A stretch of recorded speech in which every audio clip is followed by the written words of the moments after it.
एक गरीब किसान की दुख भरी कहानी। एक बड़ा ही धनवान आदमी एक गांव में रहता था। जैसे कि ज़्यादातर पैसे वालों को होता है, इस धनवान सेठ को भी अपने पैसों का घमंड था। वह जिस गांव में रहता था वहां पर ज़्यादातर लोग किसान थे। इन सभी किसानों के पास जितनी जमीन थी उससे कई गुना ज़्यादा जमीन इस सेठ के पास थी। कई गरीब किसान तो इसके लिए इसके खेतों में काम करते थे। इसी गांव में मोहन नाम का एक बड़ा ही मेहनती और सच्चा किसान रहा करता था। मोहन का परिवार थोड़ा बड़ा था। उसके परिवार में उसके बूढ़े माँ बाप, पत्नी और 3 बच्चे थे जो अभी काफी छोटे थे। मोहन के पास ज़्यादा जमीन नहीं थी, लेकिन जितनी भी थी उसमें वह बड़ी मेहनत करता और अपने परिवार का पेट पालने लायक अनाज उगा लेता था। बाकी के किसान भी यह देखकर हैरान रह जाते कि कोई कैसे इतनी सी जमीन में इतना ज़्यादा फसल उगा सकता है। एक वर्ष उस गांव में काफ़ी ज़्यादा बारिश हुई, जिसके चलते कई किसानों की फसलें बर्बाद हो गई, जिसमें से एक मोहन भी था।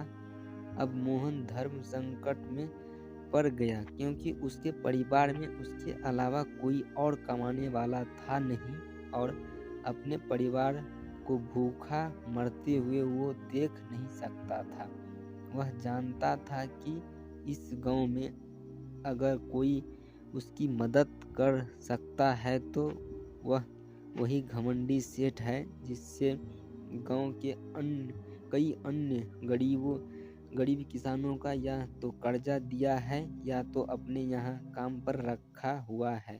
हाथ पर हाथ धरे बैठे रहने के बजाय उसने इस सेठ के पास जाने का फैसला किया और एक दिन उसके पास पहुंच गया। सेठ के पास पहुंचकर मोहन बोला, सेठ जी, आपकी बहुत मेहरबानी होगी अगर आप मुझे थोड़ा सा कर्जा दे दें, जिससे मैं अपने खेतों में फिर से कोई फसल उगा सकूं, या फिर आप मुझे अपने यहाँ नौकरी दे दें ताकि मेरे परिवार को 2 वक्त का खाना मिल सके। घमंडी सेठ को उसकी इन बातों से कोई मतलब था नहीं, लेकिन गांव के सारे लोगों की तरह वह भी यह जानता था कि मोहन कितना मेहनती है और वह जिस भी खेत में काम करेगा वहाँ वह 2 गुनी फसल उगा सकता है। सेठ ने सोचा, अगर मैं इसे पैसे उधार देता हूँ। तो दोस्तों, आज का वीडियो इतना ही। ये था एक गरीब किसान का दुख भरी कहानी। अगर आप चैनल पर नए हो तो चैनल को सब्सक्राइब कर लेना।